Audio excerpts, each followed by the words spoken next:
Hello दोस्तों, welcome my channel JMS study point. अगर आप मेरे चैनल पे नए हैं तो प्लीज़ चैनल को सब्सक्राइब कर दें। चलिए मैं पढ़ाना शुरू करती हूँ। दही वाली मंगमा, जिसके लेखक है श्रीनिवास। श्रीनिवास जी का पूरा नाम मास्ती वेंकटेश अयंगार है। उनका जन्म 6 जून 1891 ईस्वी में कोलार कर्नाटका में हुआ था। श्रीनिवास जी का देहावसान हो चुका है, मतलब कि वो इस दुनिया में नहीं है। मंगमा बरसों से हमें बारी से दही दिया करती है। बेंगलुरु की तरह दूसरे शहरों में रोज आकर दही देना और महीने के बाद पैसे ले लेने को बारी कहते हैं। पर लगता है कि बेंगलुरु में ऐसी बारी का रिवाज नहीं है। आमतौर पर जब भी मंगमा हमारे मोहल्ले में आती है तब वे हमारे घर आकर दही लोगी माँ जी बहुत बढ़िया है कहती है। हमें आवश्यकता होती है तो हम ले लेते हैं और उस दिन के भाव के अनुसार उसके पैसे दे देते हैं या अगले दिन चुका देते हैं। ये हमारी उसकी बारी की रीति है।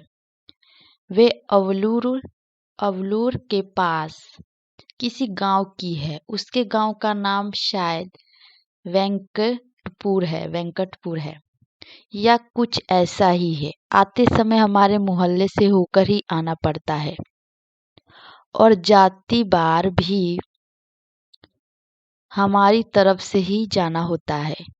मैं उससे जरा अच्छी तरह से बात करती हूँ, इसलिए कभी कभी गांव से आते समय और सारा दही खत्म करके जाते समय दोनों बार मेरे पास आ जाया करती है। आकर आंगन में थोड़ी देर बैठती है और सबसे बातें करती है।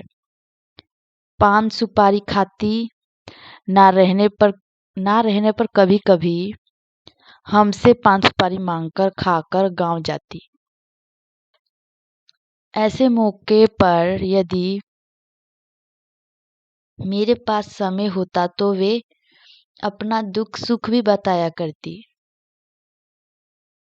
मुझसे भी सुख दुख पूछती। मुझे भला क्या सुनाती? यही कि बिल्ली ने दूध पी लिया है, चूहे ने कुम्हड़े में छेद कर दिया है, तब वे दुनिया ही ऐसी है कहकर अपने अनुभव की बातें सुनाती। बाद में ये भी कहती कि इस दुनिया में किस ढंग से चलना चाहिए। मंगमा मुझे अच्छी लगती है। मुझमें और उसमें बहुत घनिष्ठता हो गई है। कोई 1 महीने पहले की बात है। मंगमा ने सवेरे सवेरे आवाज लगाई, दही लोगी माँ जी? मैं भीतर कुछ कर रही थी। मेरा बेटा बोला, हाँ लूंगा, और पास जाकर दही दो कहकर उसने हाथ फैलाया। मंगमा ने मटकी से थोड़ी अच्छा गाढ़ा गाढ़ा दही निकालकर उसकी हथेली पर डाल दिया और बोली, जरा जाकर माँ जी को जल्दी से भेज दो, मुझे जाना है। इतने में मैं आ गई। मंगमा बोली, माँ जी सोने जैसा बेटा पैदा किया है। जैसे गुण तुम्हारे हैं वैसे ही उसे मिले हैं। पर इन सब से क्या है, लड़के के बड़े होने की देर है, फिर तो पता नहीं कैसी बहू आएगी। अब जो बच्चा अम्मा अम्मा करता पीछे पीछे घूमता है उसे ही ये बात पता नहीं होगा कि अम्मा जिंदा है या मर गई। मैंने पूछा, मंगमा क्या हो गया? बेटे ने तेरी बात नहीं मानी? वे फिर से बोली, छोड़िए माँ जी, भांवरे लेकर आया पति ही जब बात नहीं पूछता तो बेटा क्या सुनेगा। इस पर मैंने पूछा, तेरे घर वाले ने तेरी बात नहीं मानी क्या? वे कहने लगी, अरे माँ जी, मेरे भाग्य में एक अच्छी धोती नहीं थी, किसी और ने पहन ली। वे साड़ी के चक्कर में उसी के पीछे लग गया।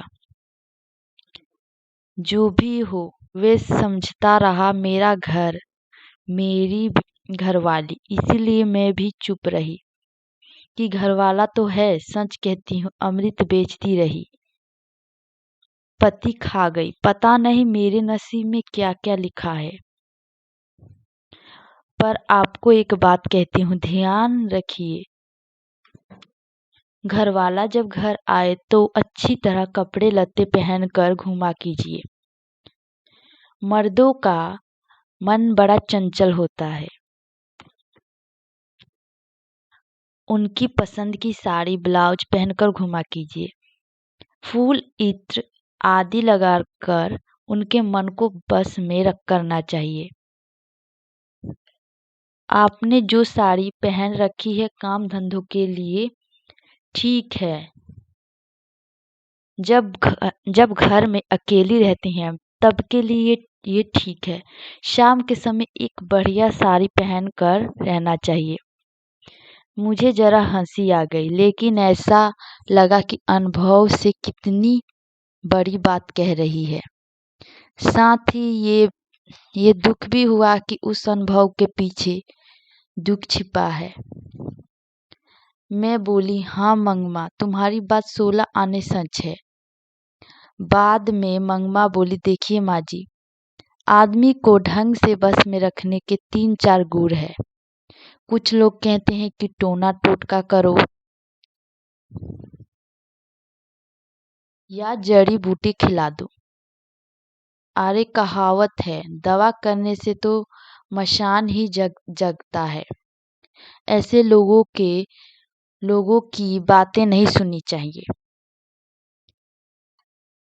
कोई ना कोई स्वाद की चीज बनाकर दीजिए। आंखों को तृप्त करने को अच्छी तरह से कपड़े लत्ते पहन ओढ़ कर, दुखी रहने पर भी हंसकर बातें कीजिए। घर के लिए जो चाहिए एक बार खूब मंगवा लीजिए, पर बार बार मत मांगिए। पैसा जोड़कर जरूरत पड़ने पर 1-2 रुपए उन्हें थमा देना चाहिए। ये है सबसे बड़े टोने टोटके। घरवाली ऐसा करे तो घरवाला घर के कुत्ते की तरह रहता है, अगर ऐसा ना करे तो गलियों में भटकता है। मुझे मंगमा की बात के चमत्कार से आश्चर्य हुआ, तो इधर उधर की बातें करके मैंने उसे भेज दिया। कोई 15 दिन पहले जब मंगमा घर आई तो लगा कि वे बहुत दुखी है। मैंने पूछा, क्यों मंगमा, ऐसी क्यों हो? वे बोली, क्या बताऊं माँ जी, ऐसा लगता है मेरी किसी को भी जरूरत नहीं है। ये कहकर उसने अपने पल्ले से आंसू पोंछे। मैंने पूछा, क्या हुआ? बेटे ने कुछ कह दिया? उसने कहा, हाँ माँ जी, कुछ ऐसा ही हो गया। बहू ने किसी बात पर पोते की खूब पिटाई कर दी। तो मैंने कहा, क्यों रे राक्षसी, इस छोटे से बच्चे को क्यों पीट रही है? तो मेरे ऊपर चढ़ बैठी, खूब सुनाई उसने। तब मैंने भी उसे कह दिया, मैं तेरे घरवाले की माँ हूँ, तू मुझसे इतनी जबान लड़ा रही है, आने आने तो दे उसे।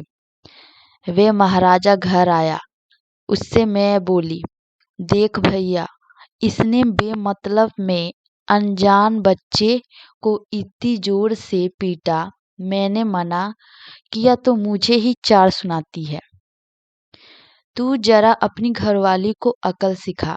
इस पर बोली, मुझे क्या सिखाएंगे? लड़का अगर कुछ उधम करता है तो उसे मना करने का हक मुझे नहीं। तुमने जैसे इन्हें पैदा किया वैसे ही मैंने उसे पैदा किया है। मुझे क्या अकल सिखाने चली हैं। जो भी हो माँ जी, वे उसकी घरवाली है। मैं माँ हूँ, उससे कुछ कहा तो पलटकर जवाब देती है। मुझे मुझे कहे तो मैं क्या कर सकती हूँ। इस पर वे बोला, हाँ माँ, वे अपने बेटे को मारती है तो तुम क्यों उसके झगड़े में पड़ती हो। तुम मुझे दंड दो। तब मैंने कहा, क्यों रे, मुझसे गलती ही हुई है। मुझे बहुत गुस्सा आया माँ जी।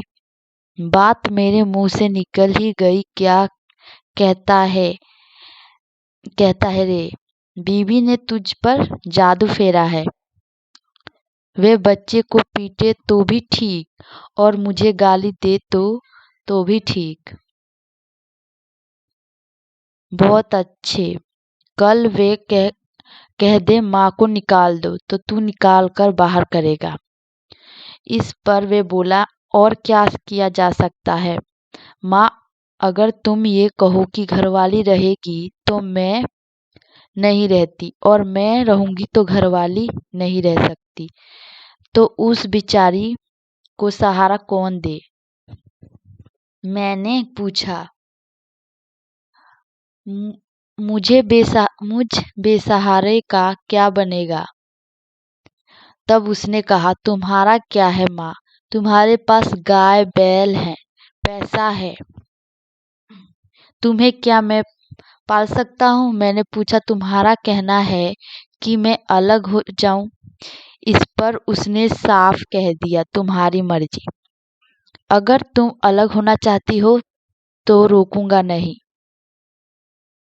मैं तुम्हारे झगड़ों से तंग आ गया हूँ। इस पर मैंने कहा, अच्छी बात है बेटा, आज दोपहर से मैं अलग हो जाती हूँ। तुम अपनी घरवाली के साथ सुख से रहो। फिर दही लेकर चली आई माँ जी। मैंने दही लेकर उसे पैसे दिए और कहा, जाने दो मंगमा, घर जाओ, ठीक से रहो, सब अपने आप ठीक हो जाएगा। अगले दिन मंगमा आई तो पिछले दिन जैसी दुखी नहीं दिख रही थी, लेकिन मन पहले की तरह हल्का नहीं था। मैंने पूछा, झगड़ा निपट गया है कि नहीं। इस पर उसने जवाब दिया, वे निपटने देगी क्या। कल दही बेचकर गई तो मेरे बर्तन भांडे अलग रख दिए थे।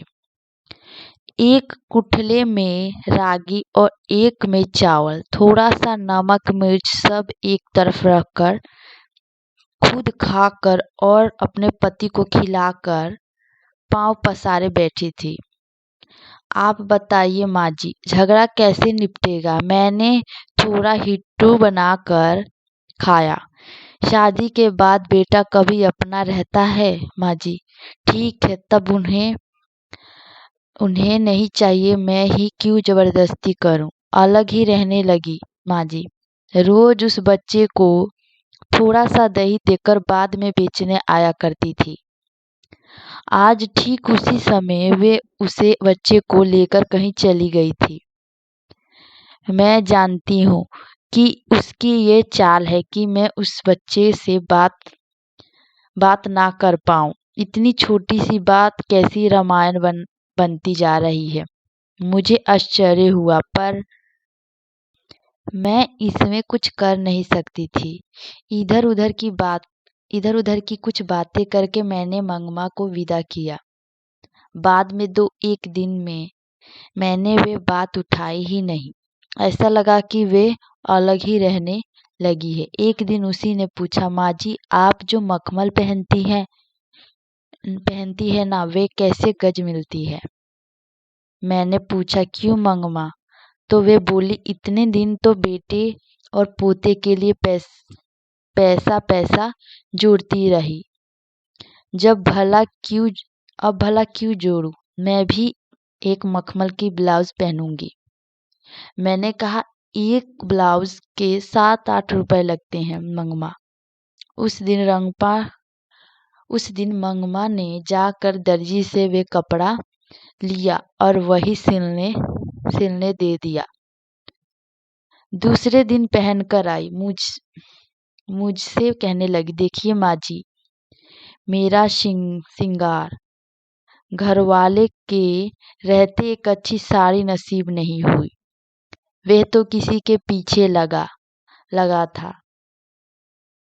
मैंने बेटे के लिए पैसे जोड़े, अब वे लड़का ऐसा हो गया है, अब कैसा है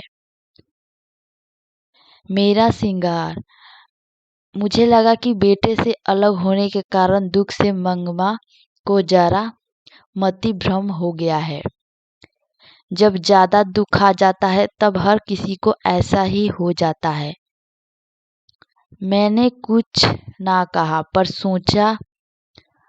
सोचा इस जैकेट के कारण उसे किसी दूसरे से झगड़ा मोल लेना पड़ेगा।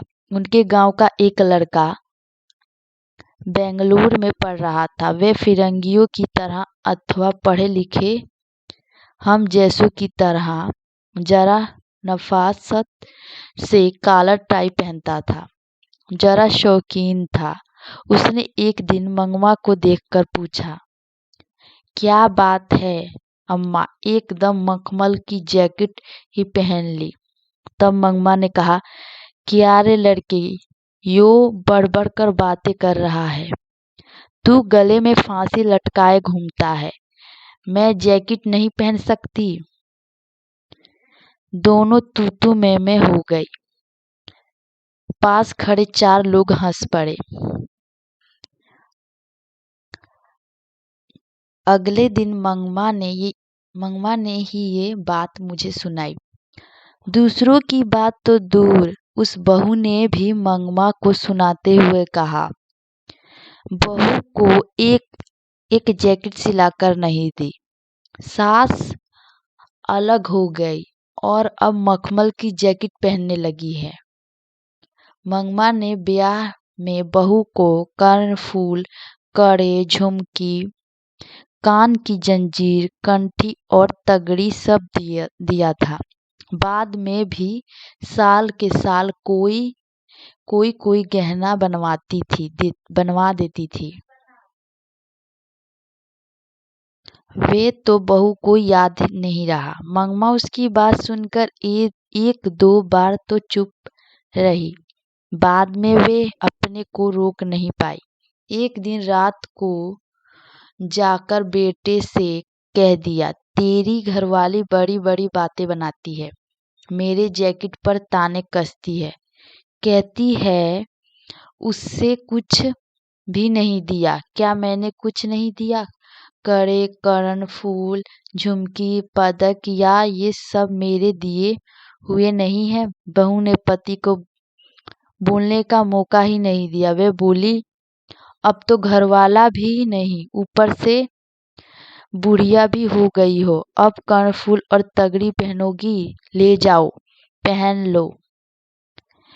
बैठे पति ने उससे कहा, क्यों री, तू बकवास किए जा रही है। फिर माँ से बोला, माँ, मैं तुम लोगों का झगड़ा पसंद नहीं करता।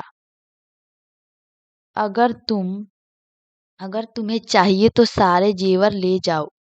मंगमा बोली, माँ जी, रास्ता चलने वाले भी इस तरह से बात नहीं करते, चाहिए तो जेवर लेकर चली जाओ, कहकर उसने सारा दोष मुझ पर ही मढ़ दिया। अब ये जन्म किस लिए? ये सुनकर मुझे बड़ा दुख हुआ। वह भी इसलिए कि बुढ़िया ने अपने पोते को पीटने से मना किया था। भला ये सब क्या हो रहा है? बात मुझे बाद में समझ आई। जहाँ भी देखो झगड़े का कारण ऐसा ही होता है। जब कोई एक दूसरे को पसंद नहीं करता तब छोटी बातें भी बड़ी हो जाती हैं। बेकार के झगड़े उठ खड़े होते हैं। उससे संबंधित सभी लोगों को बेहिसाब दुख उठाना पड़ता है। कुछ दिन बाद एक दिन मंगमा बोली, माँ जी आप बहुत भली हैं। मेरे पास थोड़े से पैसे रखे हैं, उसे कहीं बैंक में रखवा दीजिए। उन पर कई लोगों की आंखें लगी हैं। मैंने पूछा ऐसा क्यों, ऐसा क्या हो गया? वे बोली माँ जी कल ही की बात है। हमारे गांव में रंगपा नाम का एक आदमी है। वे कभी कभार जुआ हुआ खेलता है। बड़ा शौकीन तबीयत का है। मैं दही लेकर आ रही थी तो कहीं से टपक पड़ा और पूछने लगा क्यों मंगमा, अच्छी तो हो? मैंने कहा क्या अच्छा क्या बुरा, जो है तुम्हें पता नहीं। वे बोला हाँ भाई तुम्हारा कहना ठीक है। आज के जमाने में भला कौन सुखी है? आजकल के लड़कों की जो जवान का क्या ठिकाना। हमारी उम्र के लोगों को तो बस देखते रहना ही पड़ता है। और कर भी क्या सकते हैं। वे वैसे ही साथ चला आया। रास्ते में अमराई का कुआं है। वहां से गुजरते समय मुझे डर सा लगा। मैं सोचने लगी पता नहीं ये क्या कर डाले। आंटी में काफी पैसे थे, कहीं इसी के लिए तो पीछे पीछे नहीं आया। वही बोला जरा चूना दोगी? मैंने दे दिया। वे लेकर चला गया। आज भी आते समय वही आकर मिला। माँ माँ जी इधर उधर की बातें करता करता बीच में बोला मंगमा मैं जरा तकलीफ में हूँ, थोड़ा सा कर्जा दोगी? इस बार रागी बेचते ही लौटा दूंगा।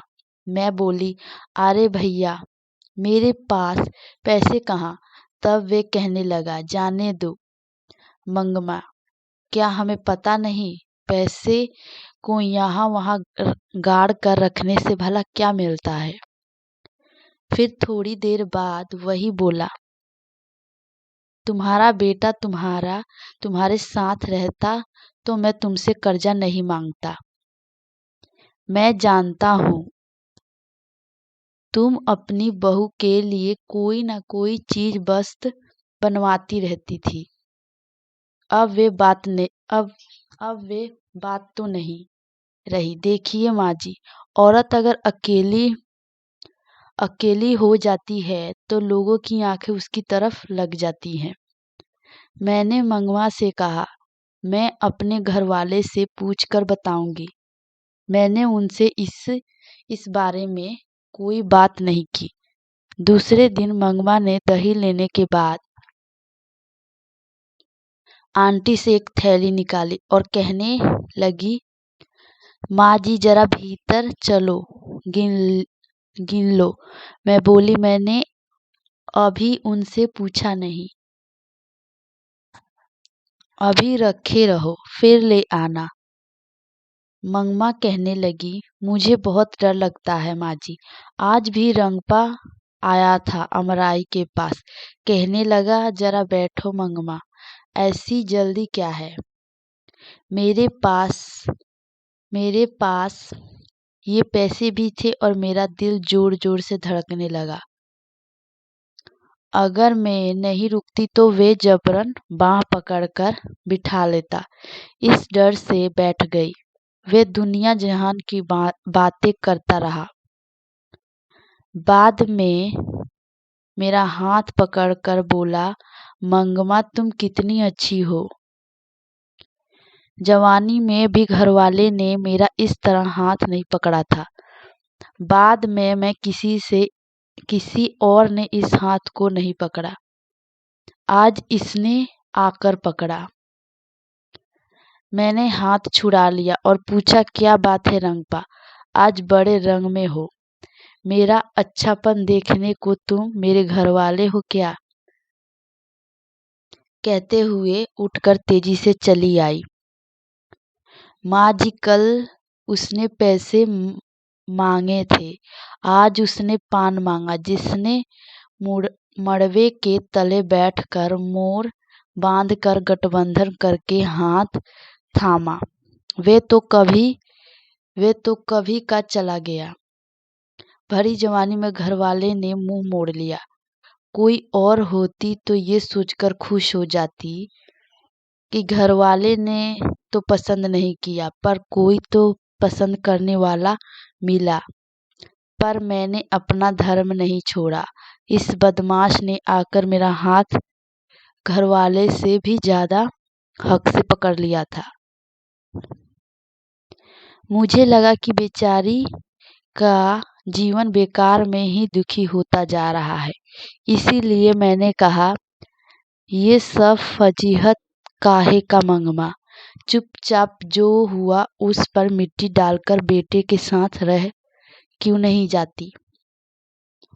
मैं तो रह जाऊंगी माँ जी, पर वे रहने दे तब ना।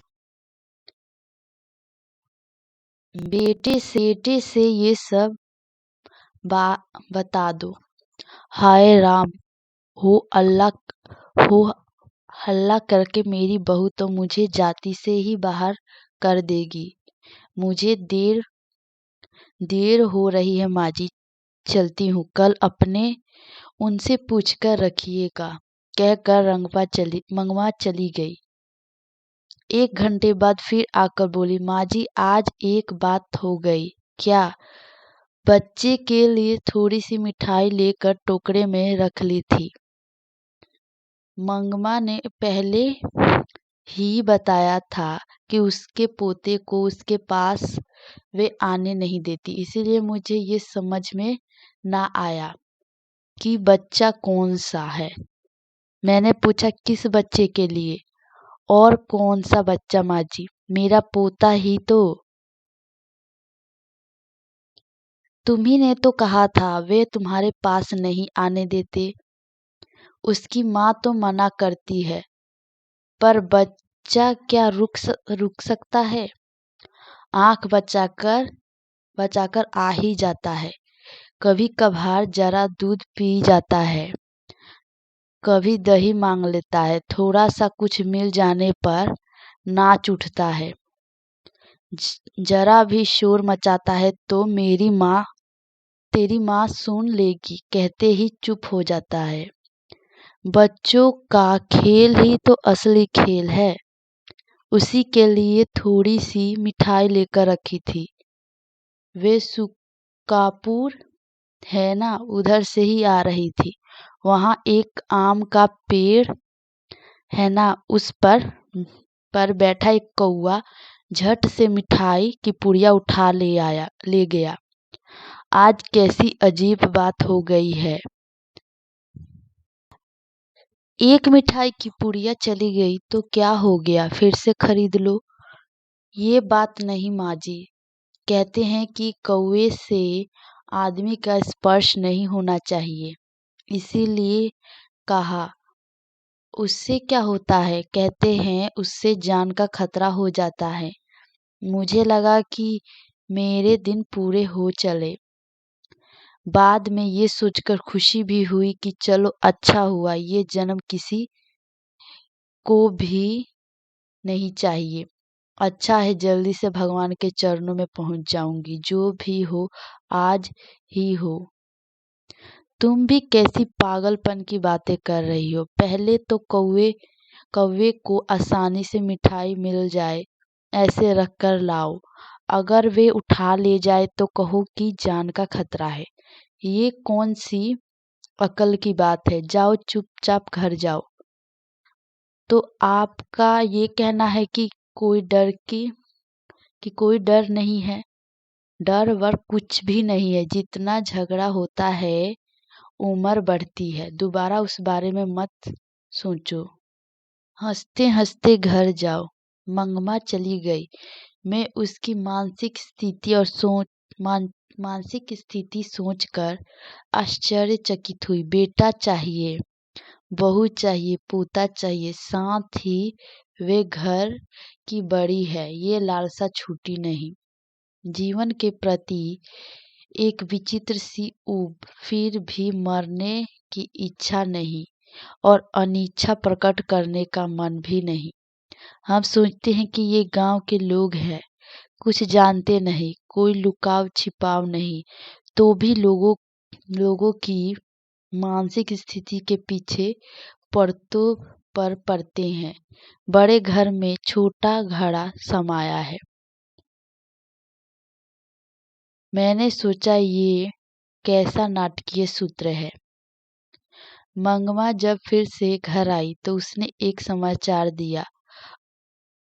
अब पोता अपने माँ बाप को छोड़कर उसके पास आ गया है। वे बहुत खुश थी।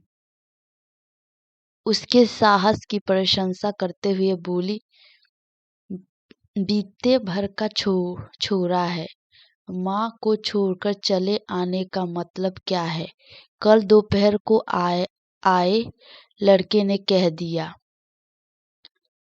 फिर से माँ के पास नहीं जाऊंगा। इतने दिन चोरी चोरी आया करता था।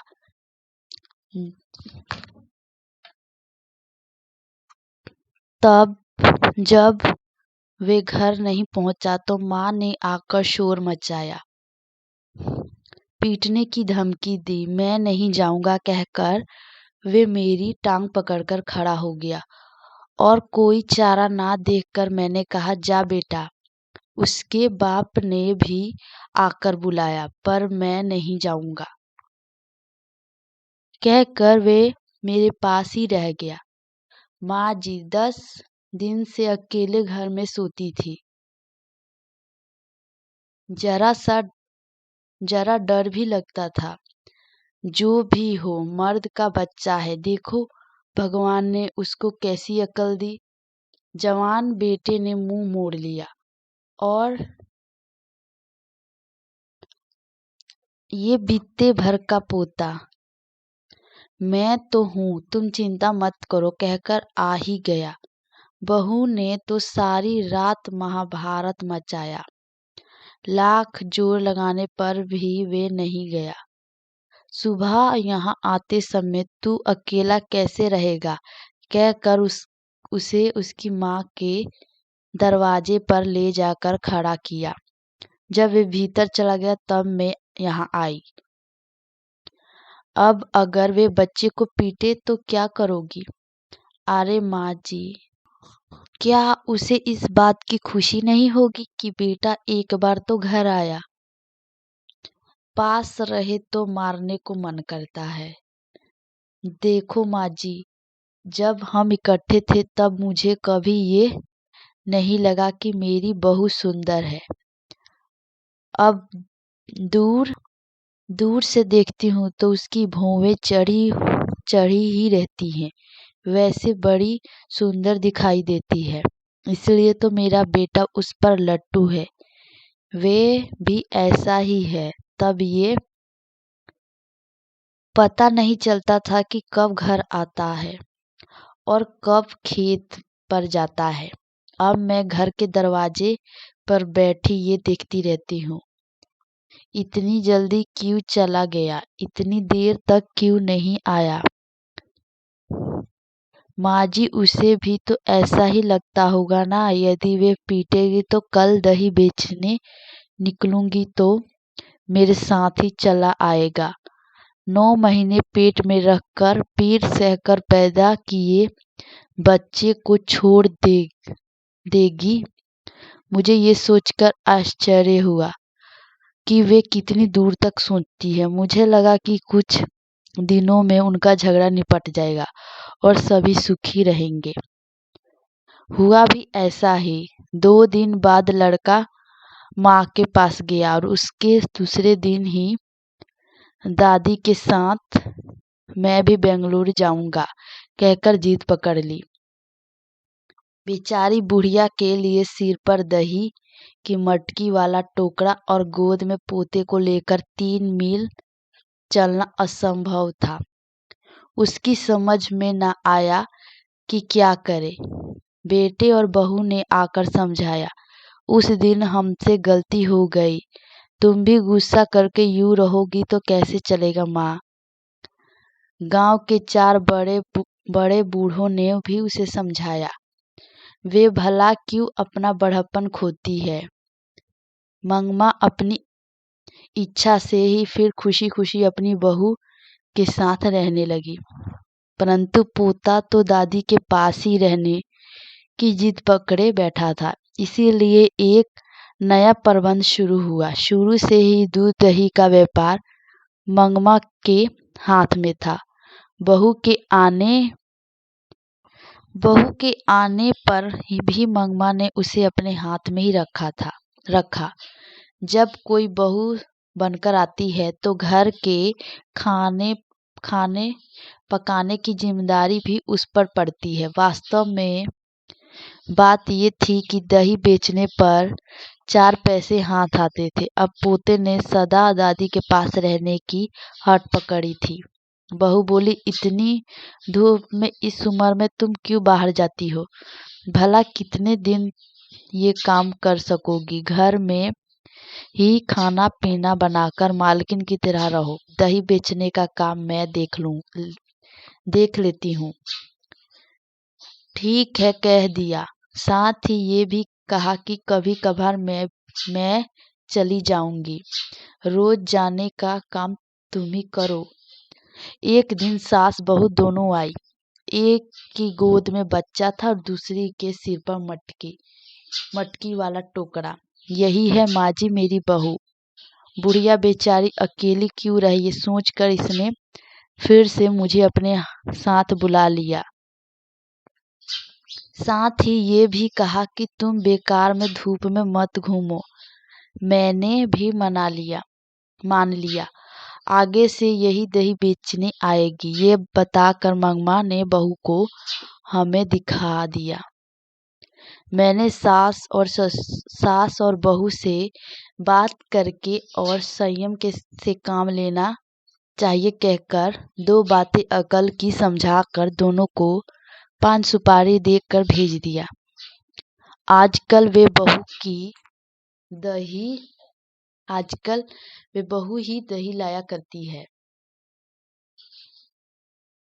सास के बारे में इतना सब सुना। अब बहू क्या कहती है ये जानने की उत्सुकता मुझे हुई। इसीलिए एक दिन मैंने कहा, आरी नजमा, तू तो बड़ी समझदार है, पर क्या सास को निकाल देना ठीक है? सास को निकाल देने को क्या मैं क्या राक्षसी हूँ माँ जी? सास हो जाने का मतलब सब बात उनकी ही रहनी चाहिए क्या? अपने बेटे को मर्द भी ना माने तो वे नामर्द नहीं हो जाएगा। ये मेरा घर वाला है, मैं उसकी पत्नी हूँ। भला मैं घर कैसे चलाऊं?